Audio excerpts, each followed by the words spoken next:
We're talking to attorney Lorna Capunan. She is one of the private prosecutors in the impeachment trial of Vice President Sara Duterte. She was also lawyer to the family of hazing victim Atio Castillo, if you guys remember. Welcome to StoryCon, Attorney Capunan. Magandang hapon po. Attorney, hi. Good afternoon, magandang hapon sa inyong lahat at magandang hapon sa lahat ng nanonood at nakikinig. Nakakasilaw. Bakit sisilaw ka? Yung suot niya, pink na pink eh. Oh. Sisilaw ka. Riting ba, isa pa yung ibis mo. Well, let's begin with the, since we were talking about the Ateneo drowning, attorney, let's begin there. You have experience in the enactment of the anti-hazing law. What do you think? Does this case fall within those bounds?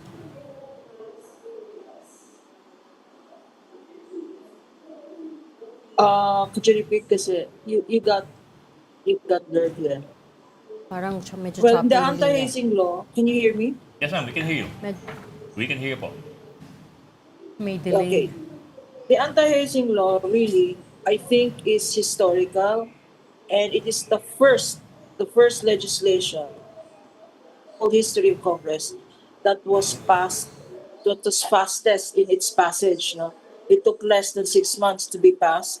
In fact, probably took less than 3 months. No? Because from the House to the Senate and the BICAM, it immediately became a law. This was in response to this was in reaction to what really happened to our client Acho Castillo when he died from wood paddling in a hazing incident at the UST, which happened inside the UST library during the initiation of the Aegis Juris fraternity. Acho's case is very sad because Acho Castillo was 22 years old. He is the last in a long line of descendants, male descendants of Jose Rizal's family. He's the only son of Mini and the father Castillo, and that line ended with him. And so this really was very tragic for the whole family.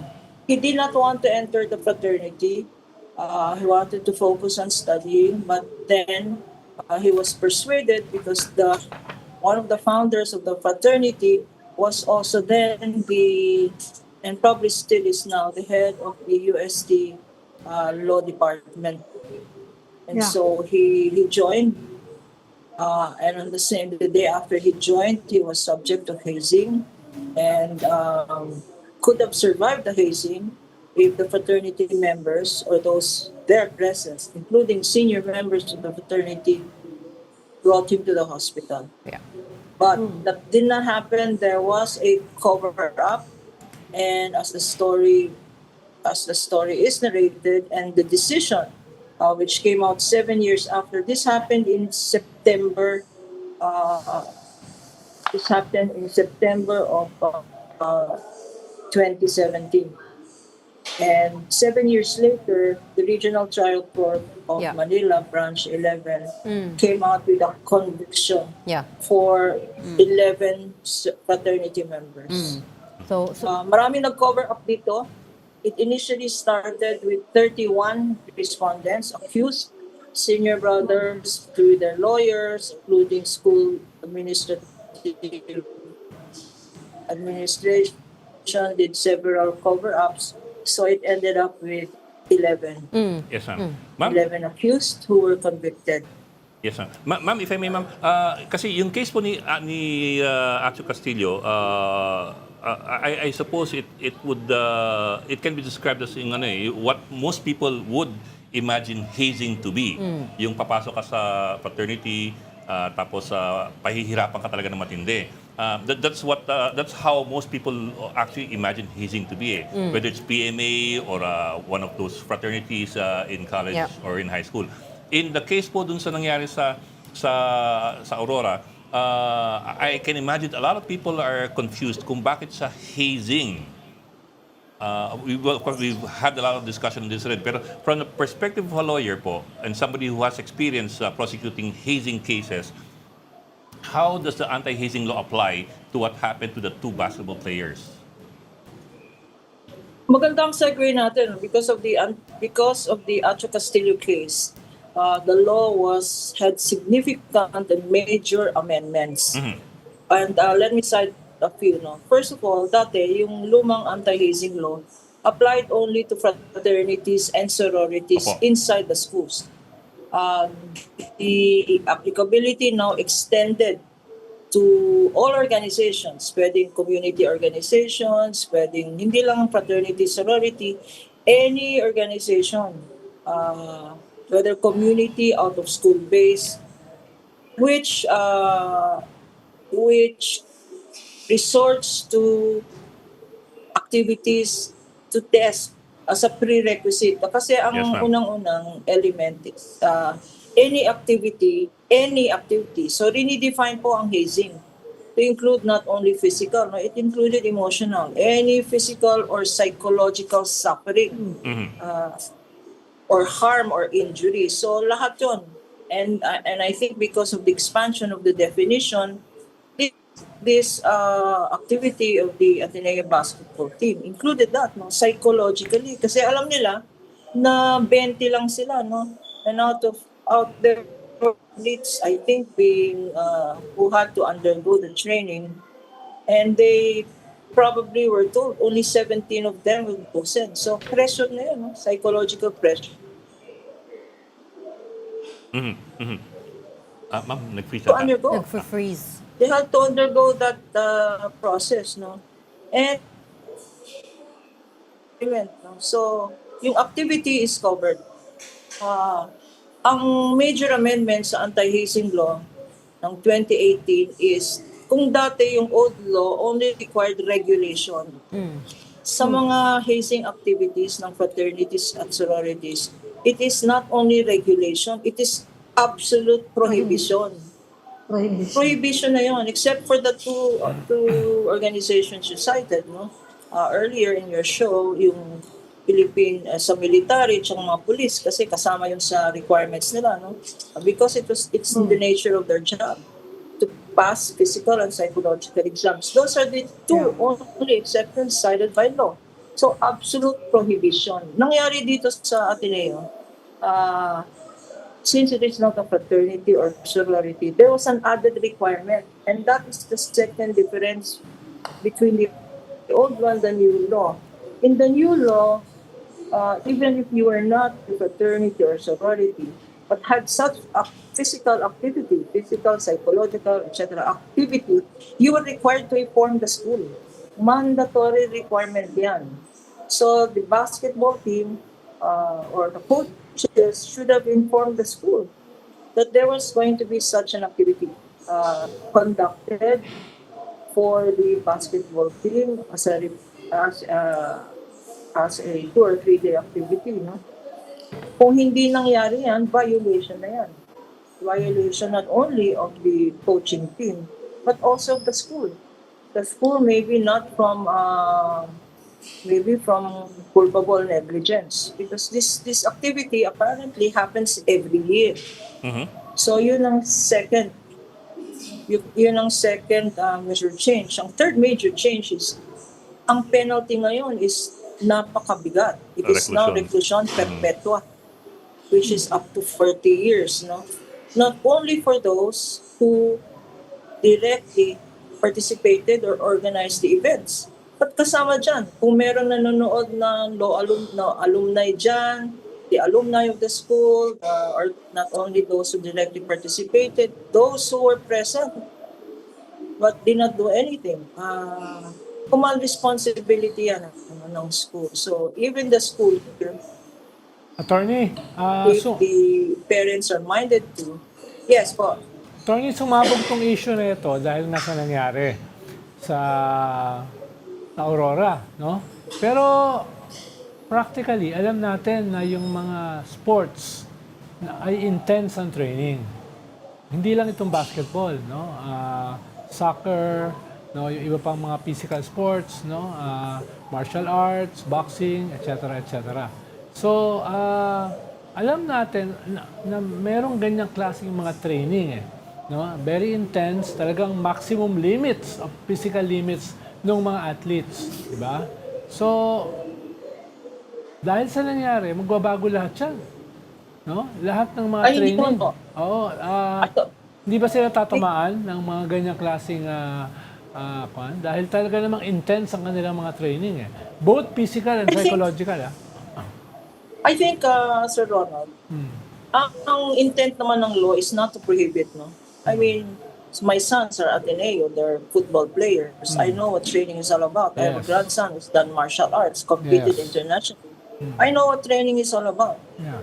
But what the law seeks to prevent is abusive conduct. Kasi pwede naman training, there is training and there is, I guess, dapat, kasi I must emphasize here, no, na consent, even if pumayag ang mga basketball players na or anybody under training, consent is not the defense. Even if you consent, payag namin na kailangan po itong training namin at kailangan manalo ang Ateneo team natin, etc., etc., no? Consent is not a defense of the team, coaches, or the school. But we should get here the parents involved. In this activity, the parents should know exactly what their children are going through or will be going through, because the school is a substitute parent. We entrust our children to the school and to their coaches and to their team, hoping that they would exercise the diligence and support required. Kasi ang requirement sa batas na is family of a good father of the family was that diligence exercised. Hindi po pinoprohibit ang activity for fraternities and sororities. That is absolutely prohibited. But for other organizations, maybe sports organizations, kailangan lang regulation at kailangan zero tolerance. No? There is a mandate in the new anti-hazing law of zero tolerance for physical or psychological suffering, harm, or injury. Hindi lang yun, kasama ang humiliation. No? Yung pinapahiya sila, kasama yun. Or pinakantsawan sila, kasama yun. No? So, masyadong malawak ang coverage ng bagong anti-hazing law. Sadly, throughout the history of this old and new anti-hazing law, konti sa 10 ang nako-convict, no? Ma'am, if I may, I took note of Section 3 of RA 11053. Ito po yung amendment doon sa anti-hazing law. Ito yung nababanggit po nyo kanina na may exemption o may leeway na binibigay for the PNP and the AFP training. Of course, because nga very strenuous ang kanilang activity to begin with and that's part of their job. Pero may pagbabanggit din po doon sa Section 3 na yon na mukhang pati yung athletic events at yung uniformed learning institutions, meron ding leeway na binibigay. But I don't know lang how much leeway is given. Let me read to you lang po that portion. No?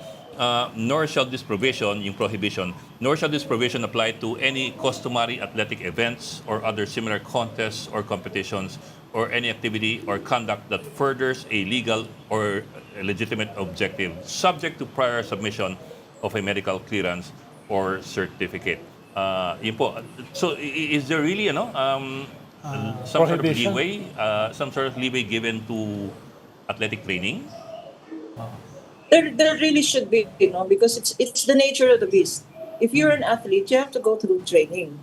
If you're an athlete, you have to go to the discipline of following your coach instructions. If you're an athlete or you are a sports person, alam mo naman na strenuous yan. But there should be a line that should be followed. No? Kagaya ng for instance, the Acho Castillo case, this was before the new anti-hazing law. Acho Castillo case, it was with ignominy, no? Alam na nila na down and out na yung tao, paddle pa rin ng paddle, and they knew that he had a heart condition. Yeah. And they knew that he was down and out. The hospital was nearby.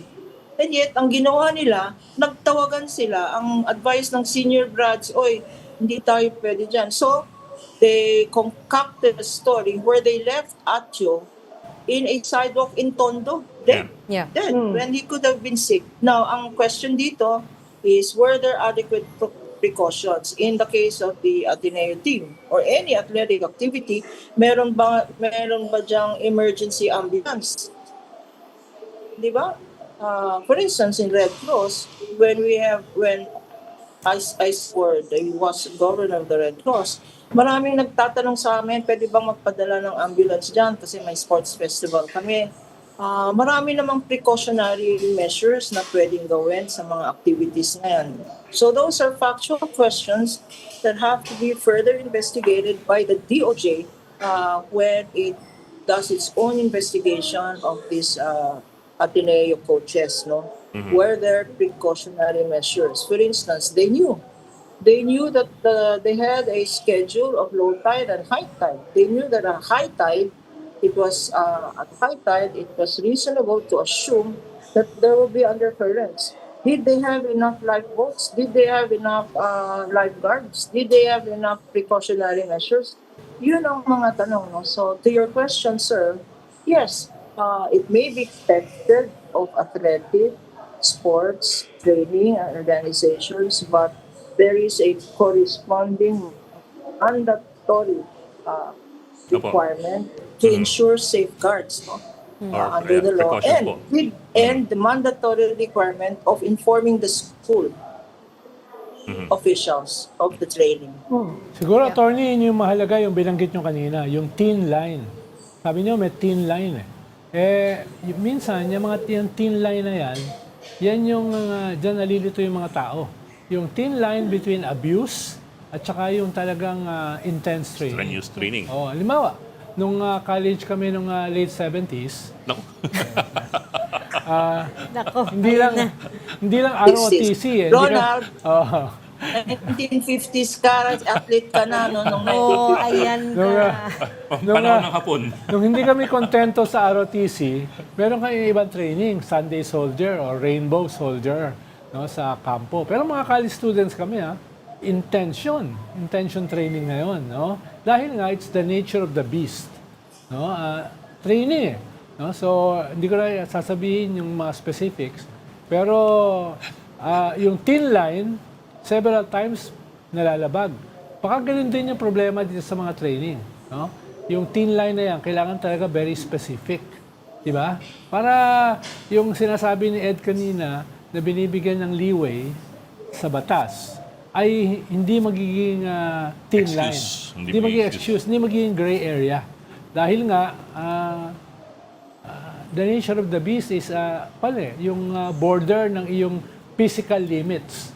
At even sa ibang sport, psychological limits. No? Tama po yan, ano? Pero idagdag ko lang, na-mention sa press conference, and this should also be validated by further investigation. Now, this is not the first time it happened. May president doon. May nangyari daw, and some athletes, some of the basketball team members testified that sometime in 2016, a similar activity happened. And it involved the same. It involved the same swimming activity where two apparently of the team members then in 2016 apparently almost drowned, nearly drowned. So may president ito. Nung inulit nila this year, dapat meron na silang precautionary measures knowing that it may happen again. Kasi laws of nature yan eh. Kung dagat yan, wala ka namang control sa dagat na yan, tsaka sa high waves na yan eh. That is predictable. That cannot be force majeure. Kasi force majeure is an event that could not be predicted and could not be prevented. In a dagat like this, it is predictable that high waves will come. And that as a result of high waves, there could be a pull offshore or onshore or whatever that is. Yeah. Were reasonable measures adopted. So, palagay ko, mahirap sabihin force majeure yan, loss of nature, nangyari yan, high tide dyan. But again, in the press conference, alam nila yung schedule ng near tide at yung low tide at high tide. At apparently, if we are to give credence to what was stated in the investigation, tiniming pa nila sa high tide. Para matest talaga yung mental, tsaka yung courage, at tsaka yung stamina ng mga team players. Now, this should be Yeah. further investigated. Tama, I'm tama. not saying it's true or false, but this should be further investigated. Kasi tiniming na lang talaga nila sa oras ng high tide. Attorney, anong responsibilidad dyan ng school? Kasi I understand, yung amendment ng anti-hazing law, mas matindi yung binibigay na responsibility sa school administrators, Yeah. hindi ba? Kasi in the Yes, case of ma'am. Acho Castillo, pati yung dean nung law school, na who is directly, I think one of the senior members nung Fraternity. nung fraternity. Aegis Juris. He got off, di ba? At in Yes this po. case, sa tingin nyo, ano nakikita nyo pwedeng responsibilidad ng school dyan sa ganyang klaseng training? The Acho Castillo case is happened before the new law. Yeah, before. Yeah, oo nga. Before the new law. So it's not clear. Well, Yes. it was not mentioned in the old law na liable ang Oo. mga school authorities. I think because sa investigation, na-drop ang school authorities, na-drop ang dean ng law school, na-drop ang Yeah. mga alumni, no? Kasi initially mga 32 yan eh. Ang nangyari, it got whittled down to about 11. No? Kasi it got tried under the old law. And that is why the new law included. Nakita nila, pwede palang lusutan ito. Kasi wala namang clear liability. And that is why now it is clear na solidarity, even if they were not there they were not directly participating, the school is solidarily liable if shown that there was culpable negligence, or if they knew and did not prevent. So ang solidarity liability means the penalty for one is a penalty for all. So kung the coaches here will be found to be guilty, kasama rin dyan. So they Kaya could be Kasama held Pero criminally. hindi sila dyan kasama ang ngayon. eskwelahan. Oh, so attorney, they Hindi could sila be kasama held ngayon. Hindi nga po kasama. they could be held criminally liable think- pa din. Kahit na sabi na nila that Criminally, that they didn't know about this training in Aurora, this boot camp style training. They've already said they didn't know about it.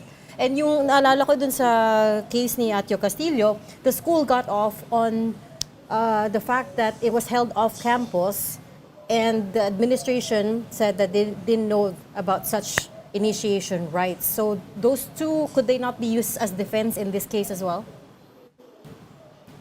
Acho Castillo case, it was not really held out of campus. It was held Yeah. in a library, In the inside library. the school. Inside the school compound. Hindi yung news na naririnig natin na nangyari sa isang bahay. Hindi po, it was in a library inside the school compound. But yes, the school did not know. UST did not know that there was going to be such initiation. And in this case, even if there is now a provision in the new law, it is a matter of defense for the Ateneo to say that they didn't. Ricky. It happened outside school premises. Oh. Lahat yan matter of defense, but I think what's very clear here is, as a parent, especially in the light of everything that's happening in the schools, may barilan. Ito hindi nga barilan, training lang, namamatay ka pa. So, look at this opportunity to kasi napakalakas po ng anti-hazing law. Wala pang nako-convict outside Acho Castillo and fraternity, 2 or 3 fraternities before the Acho Castillo case. Wala pang nako-convict dyan up to now. mabibilang po ang mga convictions under the anti-hazing law. Less than 10. Because it's very difficult to prove. Well, because it's because this is a criminal case, no? And in criminal cases, it is proof beyond reasonable doubt. Uh-huh. So, there could be several defenses available, including exercising the due diligence of good father of the family. Sasabihin ng school, we exercise supervision. And the other thing is, I understand that there are several sponsors of the event who were asked also to give their comment, no? And I think Pangilinan was asked to give an affidavit, and he did say that he's just a sponsor, so walang employee-employee relationship. That's another thing. Meron bang employer-employee relationship ang Ateneo at saka mga coaches, since they represent the school in this UAAP? That's another thing, because kung walang employer-employee relationship or walang contractual responsibility ang eskwelahan, that could be a... Ma'am, you made a point kanina about the lack of precaution, or that at least the apparent lack of precautions by the staff or the coaching staff doon sa nangyari sa Aurora. So I'm wondering lang, what case would have been more appropriate in this particular situation? Would it have been the anti-hazing law, or for example yung reckless imprudence resulting in homicide? What makes one more appropriate than the other?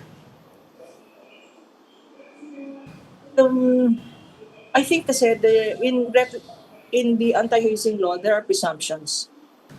There is a presumption if one dies as a result of activity, then the burden shifts, no? So may presumption of guilt. Sa anti-hazing law, parang ganun nangyayari. There is a presumption of guilt if somebody dies or suffers as a result of the activity. So nagsishift ang ikaw, if you are the respondent or the accused, you should prove that you exercised due diligence or that there were enough precautions done, no? Kasi special law ang anti-hazing law. So, ang homicide through reckless imprudence, criminal yan. Mas mabigat i-prove. Kasi criminal law. Okay. It's I harder think to prove. it is easier to prove under a special law because there are certain presumptions, there are certain requirements and standards that, if violated, already point to guilt. Okay. Mas mahirap po. That's why I think the investigating panel said they had no basis. They said homicide, to quote the investigating panel, they said homicide is off the table. It is a possibility, but it is off the table based on the evidence submitted. At I took note, they had 6 interviews, 320 hours, 2 weeks continuous, and 68 lawyers present. No? No. So, napakabigat. But the sad thing about this has been sensationalized because of the personalities involved. But needless to say, it happens all the time. It happens. Incidents like this is not unique to Ateneo and to the coaching. Yeah. On another It note, happens all the attorney. time. Na sensationalized lang to. Yeah.